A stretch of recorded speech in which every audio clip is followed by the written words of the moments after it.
Sports Radio 66, my son. The Fan. WFAN. Sports Radio 66, The Fan. WFAN, New York. All right, let's go right to Madison Square Garden. Our very own Outside the Cage podcast team of Pete Hoffman and Ike Feldman.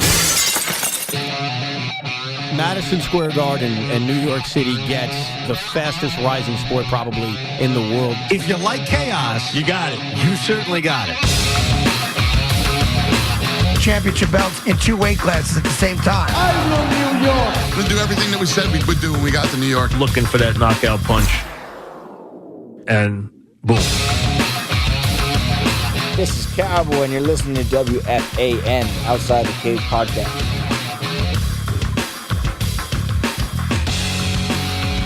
Shane Burgos is a beast. Fantastic. So happy he got the win over Charles Rosa.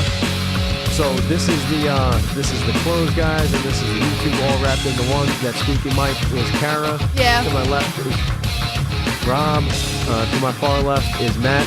So, dude, we saw Shane in person, and you captured one of the most beautiful videos on your phone, on your ugly iPhone. But how was it to see him in person? You see the animal in the cage, and then you see him in person, chilled out with the Family Guy. It was great, and actually behind the scenes, Kara and I were actually talking to his wife, and she has making the moves, Robbie. No, yeah, Robbie, he's a married man, woman. Wow. No, I wasn't making advances towards her. Wow, Robbie, or you, or anybody. But no, it was great. She had told us that the hotel that they were staying in was connected to the arena, so she was able to fly down and have her sister stay with the baby in the hotel room so she can see him fight. She ran down. Yeah, she ran down. Yes. Kara can confirm that. Yes, oh my God. So that's a great story. But anyway, back to the fight. The baby was only 5 weeks old. Yes, very, very cute. Very young, very cute. She was adorable. But as for Kara the fight, was in heaven. I was waiting for Matt. Yes. I was like, keep it PG, Matt. Keep it PG. Yes, Matt. But no. It was very impressive. I shot a couple of things during each fight, and I just happened to get his knockout. Rosa landed some really good kicks in that fight, but Burgos got it done with the TKO in the end. It was fantastic, and I'm just happy we're all in the same room. And of course, besides Pete, it's always Pete? a flip flop. He's actually working. We're the if you want to call it scumbags that. just chilling out. Yes. Yeah. No, we actually work, guys. Don't listen to Ike. It's just a day off. Okay? Yeah. No, I'm working. No, yes, you are literally. I'm actually on the clock. Yes. We just had the draft. I'm on the thanks clock. we get for coming in on a day off. So I don't want to close on us just like ripping free dollars. But have you guys seen the show? Is everybody caught up with the 2 episodes? Yes. Yes, I've caught up. All right. Yes. Round of applause for Kara. Thank you. Yeah. All right. Thank you, guys. I feel like you need an applause every time. So, what's your favorite part about it? Since you want to just jump in. I like how the whole theme. I don't get offended. I don't care. You can jump in. I think it's hysterical if everybody just jumps in. Well, what's your favorite part? I like how the whole theme of the show is redemption, and how everyone's getting a second chance to actually live their dream and pursue a career that they've always wanted to. So I think that's probably one of my favorite parts. Is just the theme. Who's your favorite fight story or fighter that you try to connect to? I think honestly, I know we're only 2 episodes in, but I sympathize towards Eddie Gordon a little bit because Long Island, he's a family man. He's just struggling to take care of his kids. And I really appreciate the fact that he was a UFC fighter, so he knows what it takes to actually be in the ring and actually to deal with the talent that is being thrown at him. And I love how he keeps pursuing it, that this is his life and he wants to keep doing it. So he lost, right? I know he lost. I know he's lost. I know he's out of it, but I know he's never going to give up. Right. Because these guys don't do that. That's their mentality. I feel like you should write Never Back Down 4 or something.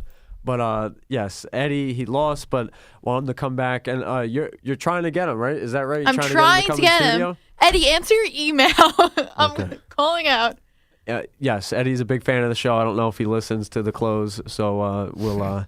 we can only hope. But what's your guys' favorite part of the show?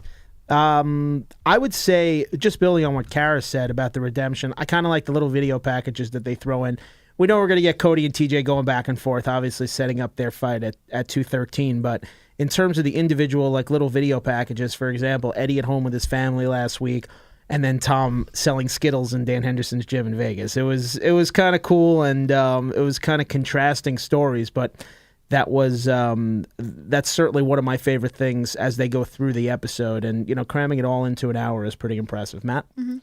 I just like to see the guys fighting for that second chance. It's basically it's safe to say it's their last shot if they don't pull it off. That's safe. So yeah, that's safe to say. I mean, Eddie Gordon went down. It was pretty shocking that he lost to unbelievable Galicchio. Dude, like a very amateur move with the rear naked choke. I'm going Jesse. I'm going the badass who he was right. He was in the semifinal or in the final. He was in the final, and yeah. then he partied too hard in Vegas, right? Dropping that he's a fighter, kicking out limousine windows and stuff. Yep, looks like a doof, but I want him to win because now it seems like he's redeemed. He fights on tonight, right? Yes, he fights tonight. Yep. Yeah.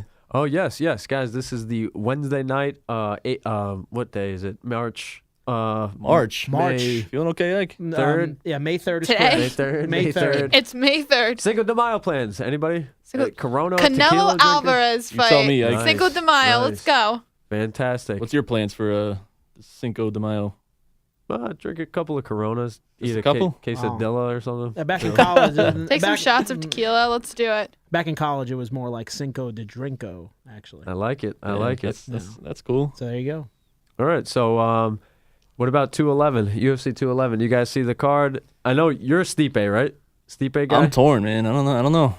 JDS might be coming for him. I'm trying to get you. I want everybody to pick Stipe because I think JDS is the underdog, kind of like he's. I like JDS in the. Stipe's on the rise. Yeah, no. I think JDS is going to beat him. Yes, sir. Yeah, let's go, Robbie. Let's go. There it is. The Bro 5. JDS or Stipe Miocic? I'm going whatever you guys are going for. Yeah. Let's go. I thought you just get that high five. Yes. Matt, come on. Gun to your head. Oh, that's intense. Junior. Beat headphones online. You're going Junior. Yeah. All right. He's going Junior. Dude, the card is sick. It's it loaded, might be man. the first card that I pay for somehow.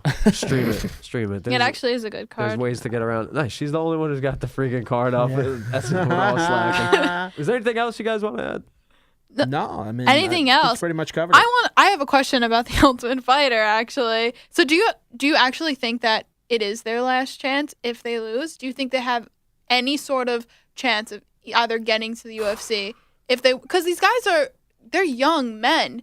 It's not like their career is basically over as soon as they lose that one fight because a lot of people have one bad fight.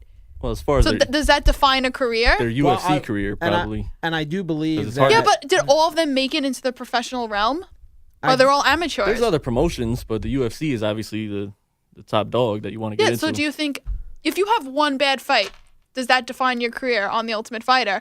That's just like blacklist. You're not good enough to be in the UFC. I mean, it makes for a long road back. I mean, it doesn't necessarily mean you're finished, but that opportunity is now gone. You have to work harder to get to it, but that doesn't necessarily mean you're done, right? No. Like, do you guys agree, disagree? Like, what's your take on it? Do you think like The Ultimate Fighter is probably?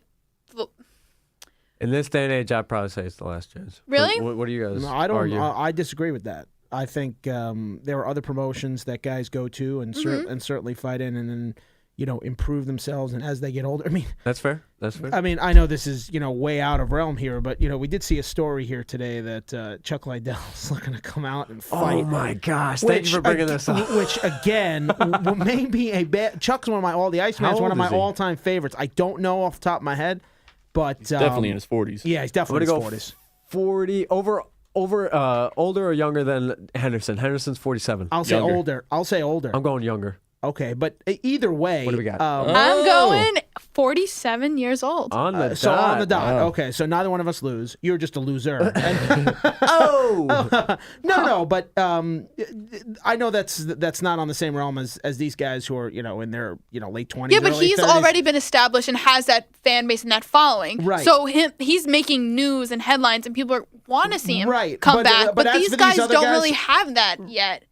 They're trying to build that. But there are other ways. You've seen guys, disappear for a while and then come back. It doesn't have to be on the level of him or say, GSP that's coming back and it's going to be a big deal. Like, those guys are champions. But let's for example, I'm trying to break into the UFC and I was on the Ultimate Fighter and I got eliminated. No and shot. No, you don't know what I'm capable Carl of. Gonzalez over here. But I'm just saying, like, if like I say what you did there. Guys, if I'm coming out and trying to make headlines. Say Karrion Galante is coming back into trying to get back into the UFC. Is that going to make you say, "Oh my God, Karrion wants to get back into it"? Or I'm like a no-name amateur trying to get into the UFC. I was just on the Ultimate Fighter, or I'll make that one headline on ShareDog. I don't think you're Bellator has ever. shown, we'll watch. I don't think you're ever a Do you know what I mean? no-name if you're on the show. Because you gain notoriety on the show. I mean, Eddie was just on the show, fought once, may not come back. They're gonna bring, I think, 4 losers back in the first round for the next round, like as a consolation or whatever bracket. Okay. But in terms of just the notoriety of the show, I think the show's been on 25 years. I mean, if you're involved in seasons. But there's so many 25 fighters, seasons, though. Excuse me, that's another taboo thing. But no, I just think you gain enough fame from the show where if you go out and you fail on this, you go out and hone your craft somewhere else in another gym or. Like, it's good to have on your resume. Promotion. I'm not denying that. It is. No, but I'm just saying I don't think it's the end all be all. I'll put it that way. Okay. That's the bottom line. Because you guys know more about UFC than I do. Has there been any event that someone who has been knocked out of the Ultimate Fighter that they had their shot in the UFC, or has it just been done? Just to prove my point if I was right or wrong. You don't necessarily have to win the show to make it to the UFC, but yeah, if I was an eliminated contestant, let's say, did anyone come out of that? There's been fighters, that have had established careers. May not have been stars, but had a successful career, I'd say. Mm-hmm. Okay. But it's winning the show is you get the money and the you get the that hefty $100,000 prize. It sure helps to win if you on the show. Yes.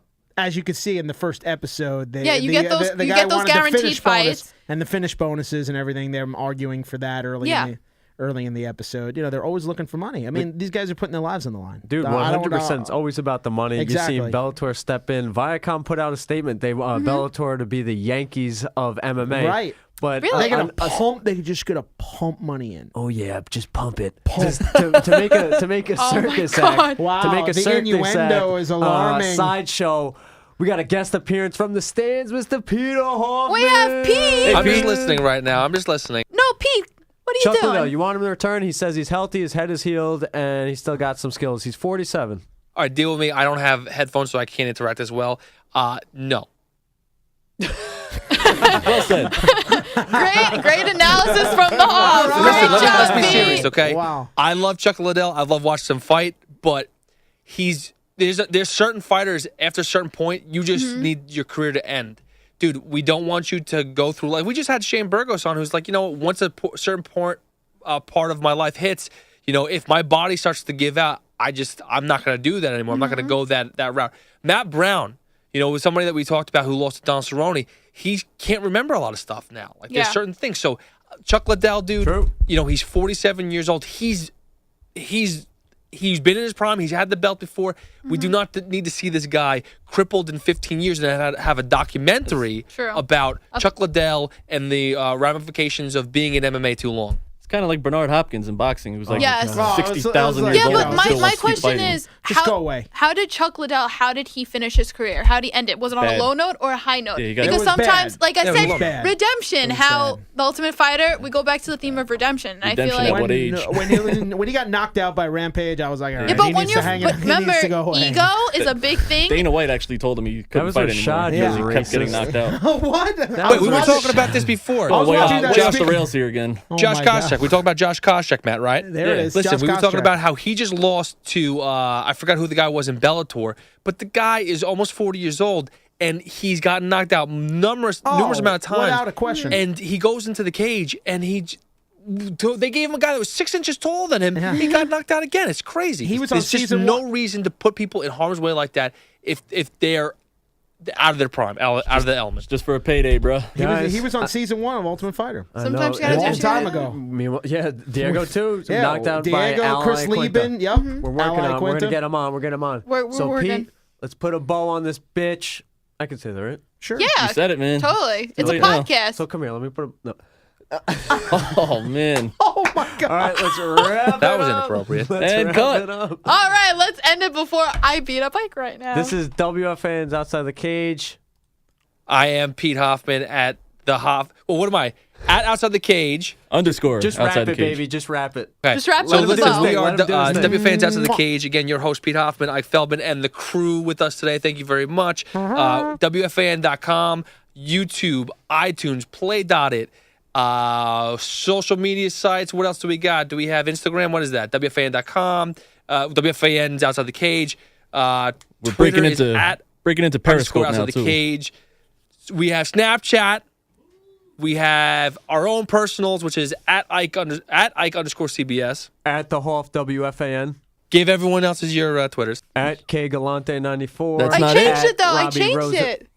What is it? It's not like my AOL anymore. It's Kara Ann _G. At Strong Island's Finest. Number Look one. at that. Number 1 in the hood, G, right there. Good job. I And if got anybody you. cares, Matt Rosenhaus. Casey, WFAN. So At there Matt you go. Casey WFAN. And everyone give a shout out to Tommy as he's trolling you right Yeah, now, Tom. taking pictures of Tommy this in the crew. mix. Thanks. How many followers you up to? Yeah, It's funny Tommy to you, Nick. bro? Instagram. Instagram. That's like your bread and butter. Damn, 3,000. Tommy's live on the gram. Retweet, repost. We'll get Tommy on the You show. think he one cares? day. Yeah, Tommy, come on the show. He said he'll talk a little boxing. He wants to do a little Floyd Conor crossover. Let's do that. On the Floyd fan. Conor, Roman Reigns. A little Floyd Conor crossover. Let's do a little Reigns. Canelo, Gennady Golovkin. Let's go. All right, guys, that's it. All right, see you guys next week. Later. Yeah, buddy.